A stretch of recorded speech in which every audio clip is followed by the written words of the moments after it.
on va tout simplement créer notre fonction. Donc, on va utiliser la fonction dont on parle depuis le début, qui est lambda, Occitanie. Donc, on va mettre entre guillemets, Occitanie. Donc, on a notre nouvelle formule, égale filtre table, hop. On va pouvoir mettre notre tableau et juste après, notre colonne. On ferme, on met OK et ça vient directement créer notre tableau.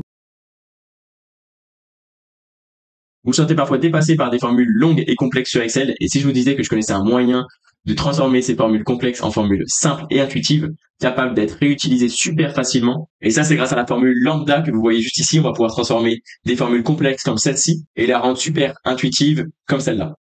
On commencera par des exemples de base et petit à petit, on montera crescendo sur des formules beaucoup plus complexes. On se retrouve donc sur Excel pour vous montrer comment on utilise la fonction lambda.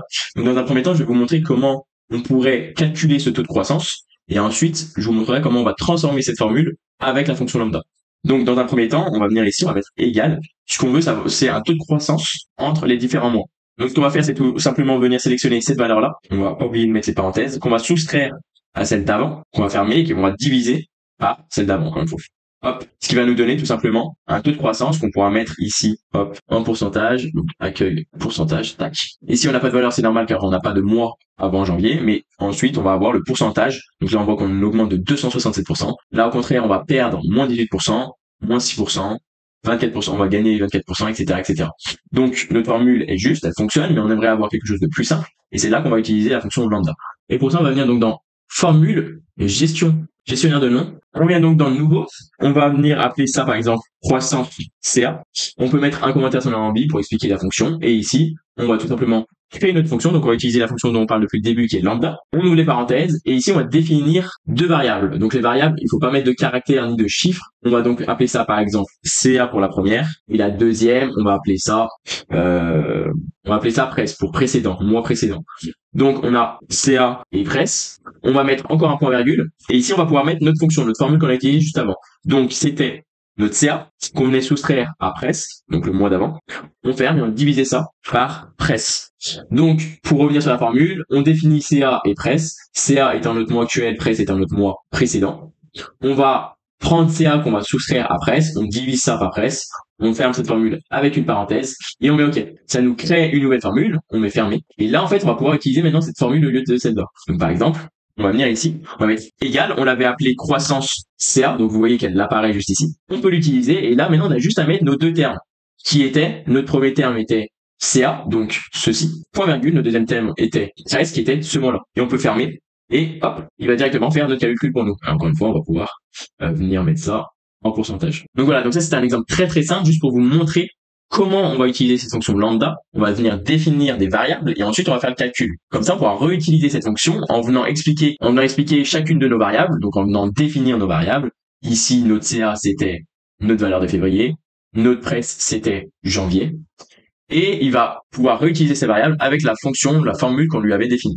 Je vais vous montrer d'autres exemples un peu plus parlants peut-être, et un peu de plus en plus complexes. On se retrouve donc sur un deuxième exemple où on va avoir donc des noms d'étudiants, une note, donc là une note de français, une note d'histoire, et on aimerait avoir la moyenne de ces deux notes, et avoir une lettre qui va expliquer cette moyenne. Je m'explique, si on va avoir plus de 15 en moyenne, on aura A. Si on a entre 10 et 15, la note sera B, et si on est en dessous de 10, on aura comme note C. Donc, pour faire cette formule, c'est assez simple, on va utiliser si. Donc, on utilise la fonction si. On dit que si la moyenne de A et 20 est supérieure à 15, alors on va définir la lettre A. Sinon, si la moyenne, encore une fois, de la note FR et la note histoire géo est supérieure à 10, alors on va définir B. Sinon, on va définir C. Donc, on voit que notre formule fonctionne bien, on a bien les lettres qu'on veut pour la moyenne. Et maintenant, on va devoir utiliser cette fonction avec lambda. Donc, on va venir tout simplement copier cette fonction. Et on va venir, comme tout à l'heure, dans formule, gestionnaire de nom, nouveau. Ici, on va appeler ça moyenne. Moyenne, ça existe déjà, donc on va appeler ça moyenne lettre. Et ici, encore une fois, on va venir définir égal lambda. On ouvre la parenthèse. On va définir des variables qui sont donc FR et histoire. Et on va mettre notre calcul, qui est donc juste ceci. Et là, on va venir remplacer tout simplement nos valeurs par FR et IST. Donc ici, on vient mettre juste IST et ici, seulement FR. Donc vous voyez qu'on vient encore définir FR et IST et qu'on remplace seulement nos valeurs par FR IST dans moyenne FR IST. Donc notre fonction a bien été définie, on peut la retrouver juste ici, donc lambda de FR IST. Et notre calcul, c'est si la moyenne de FR et IST est supérieure à 15, on met A. Sinon, si notre moyenne de FR et IST est supérieure à 10, on met B. Sinon, on met C. On ferme et on va pouvoir réutiliser cette fonction juste ici en mettant moyenne, et là on va avoir moyenne lettre, hop, et là on va juste venir définir notre FR, point virgule, ist, on ferme et on est OK. Et vous voyez qu'on n'a plus besoin d'une formule aussi complexe, on va juste avoir une formule super simple avec deux valeurs. Et ça va être super pratique si on veut réutiliser cette formule plus tard, on n'aura pas besoin de recréer une formule aussi compliquée, on aura juste à venir définir nos deux valeurs. Parce que très souvent, quand on va venir faire des copier-coller d'une formule, on va soit se perdre parce que notre formule est trop longue, soit ça va prendre énormément de temps de changer tous nos termes. Ici, ça va encore, mais plus on aura de si ou plus on aura une formule complexe, plus ça sera compliqué. Alors qu'ici, on n'aura plus qu'à définir deux termes et le travail sera déjà fait. Avant de passer à des cas un peu plus complexes et plus concrets, j'aimerais me présenter pour les personnes qui ne me connaissent pas. Je m'appelle Lucas, je suis passionné de data et j'ai fondé une entreprise qui s'appelle BI Analyse qui a pour but d'aider des entrepreneurs dans leur gestion de données en créant des outils grâce à Excel, Google Sheet ou des outils un peu plus poussés comme Power BI, ce qui va nous permettre de gérer leurs données beaucoup plus facilement. Ils vont pouvoir donc les analyser et prendre des décisions beaucoup plus rapidement, ce qui va leur permettre de dénicher des points clés au sein de leur entreprise, faire évoluer leur entreprise et surtout éviter des crashs, car on sait que la gestion des données est une des principales sources d'échecs dans l'entrepreneuriat, une des trois causes qui va causer le plus d'échecs dans l'entrepreneuriat. On prend souvent ça trop à la légère et on va se retrouver du jour au lendemain dans le rouge sans vraiment comprendre les causes et les raisons. Donc voilà, à quoi sert la gestion de données, à prendre des décisions beaucoup plus rapidement, à résoudre des problèmes beaucoup plus rapidement et surtout à faire évoluer son entreprise en tester certaines choses, en réalisant des points clés d'amélioration, etc., etc. Maintenant que cette petite parenthèse est close, on va pouvoir passer à des cas un peu plus concrets avec la fonction lambda. Donc on se retrouve sur un nouvel exemple. Ici, l'objectif, ça va être tout simplement de créer une table avec un filtre. On va venir filtrer sur différentes régions, par exemple Auvergne-Rhône-Alpes, et on va devoir retrouver du coup seulement les Auvergne-Rhône-Alpes ici. Donc pour ça, on va utiliser la fonction filter, donc filtre. On va venir sélectionner notre tableau. On met point virgule, et là on vient sélectionner la colonne qui nous intéresse, qui est région. On met point virgule, on met égal et on veut par exemple Occitanie, donc on va mettre entre guillemets Occitanie. Donc une fois que c'est fait, on retrouve notre tableau. Donc vous voyez avec seulement les régions Occitanie.